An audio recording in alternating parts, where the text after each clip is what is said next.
Let me summarize the first passage before we look at the questions. I will read and summarize quickly. 3 years ago, Valley Fraser Selin adopted a blonde husky mixed puppy whom she named Husk.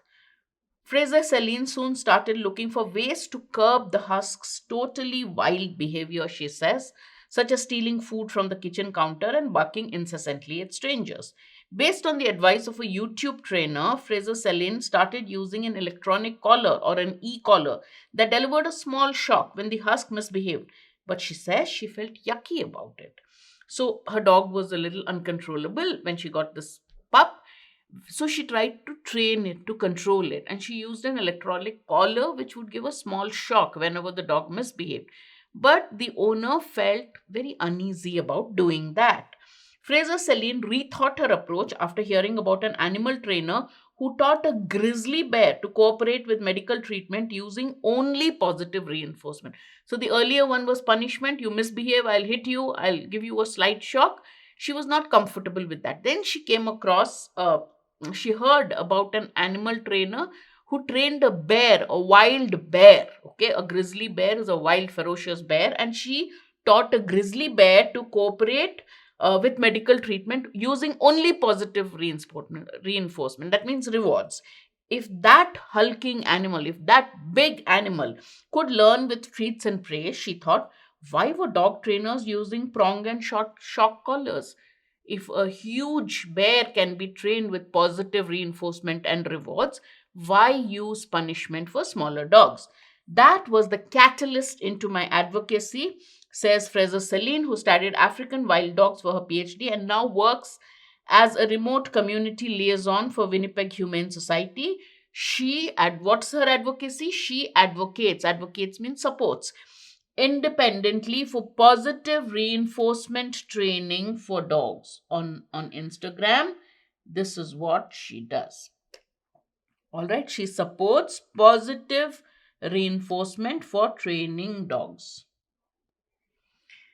Fraser Celine is not alone. So she is given an example of one person, but he says she is not alone. Many researchers, trainers, and veterinary and training professional organizations are advocating for greater oversight, greater supervision. Oversight here means supervision for dog training, which is unregulated in many countries. So we need greater supervision and control in countries where dog training doesn't have any regulations, including the US, though they sometimes disagree on the best path of action and choose to focus on the research that reinforces their preferred approach. So they no countries including the US don't have too many regulations. So people who want greater regulation for dog training have some preferences. There are approaches, right? Do you train a dog with rewards or a positive reinforcement, or through small punishment, small or big?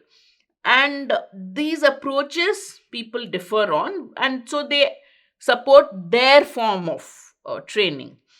Right now, it's the wild west. That means there are no regulations, no laws, no rules. Says a student at Arizona State University with a background in animal behavior and dog training. She recently published a study that analyzed the website of 100 highly rated dog trainers across the US. So she went to a website, she did a study of 100 highest rated dog trainers across the US, which found that most gave no indication whether the trainer had relevant education or certification. So when you are rating people, they're rating it on other criteria. The rating is not in terms of relevant education or certification of the trainers. Anyone can identify as a dog trainer. They can put up a social media page. They can offer services to the public. There's no expectations for their education, their continuing education, or their standards of practice. So anybody can become a dog trainer by putting up a social media page.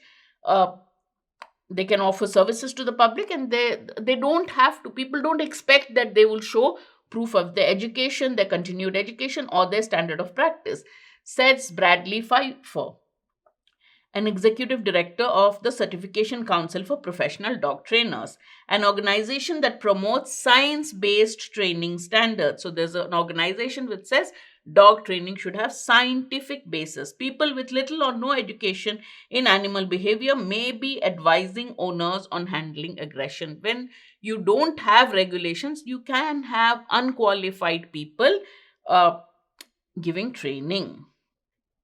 Some experts and organizations are pushing for greater regulation in the industry. Under an umbrella organization known as the Alliance for Professionalism in Dog Training, two major certification bodies have jointly proposed model legislation that they hope could be adopted on a state by state basis. So, some organizations have been formed which are trying to push for some sort of legislation on a state by state basis in America. The legislation would require trainer licensure by a state board. So there's uniformity in certification, create accountability standards, and require trainers to engage in continued education with new breakthroughs, research in the field. Whatever is there, you can upgrade your knowledge through continued education. But the push for regulation in the dog training sector has exposed a schism in the industry over using punishments versus rewards. So the when there have been a push for rules, regulation, some sort of a uniformity, that has given rise to or exposed a schism, a divide in the dog training industry. And over what is the schism? Rewards versus punishments.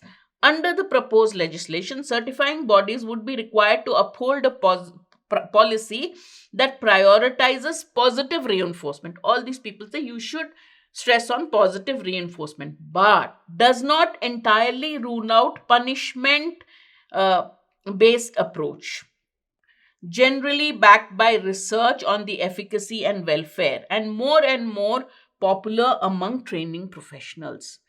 They say, okay, rewards are fine, but it doesn't rule out punishment based approach, because they are saying that research shows that it's not that bad. Like it's based on efficacy, welfare, and it's very popular among training professionals. Although researchers and trainers largely agree on most points, they agree that punishment heavy approaches are harmful. They are at odds, they are divided about whether all out bans on aversive tools are productive. They say, okay, we should avoid punishment heavy approaches, but they are divided on the question. They're at odds, they have different opinions on the question of whether there should be a total ban on aversive tools, on punishment methods, because the approach may work in limited circumstances. Punishment based approach does work under certain circumstances. This is the passage. Which of the following, if all of them are assumed to be practically possible? So he's giving four statements which you should assume are practically possible. Okay, which one would be an example of aversive tool method of dog training? Which one involves a punishment for a aversive tool, punishment for a bad behavior, right? A dog is given the task of finding two hidden packets, one containing meat and the other containing a piece of wood, and is made to eat the packet that it finds first. Okay. Every time before a dog is fed, it's given a very mild shock. After some time, the dog starts salivating whenever it's given the same mild shock. Every time a dog lunges to attack a stranger, it's given a piece of meat. This is positive reinforcement. Whenever a dog jumps on a visitor in the house, it's made to stay in its crate for 20 minutes. Let's look at the first option.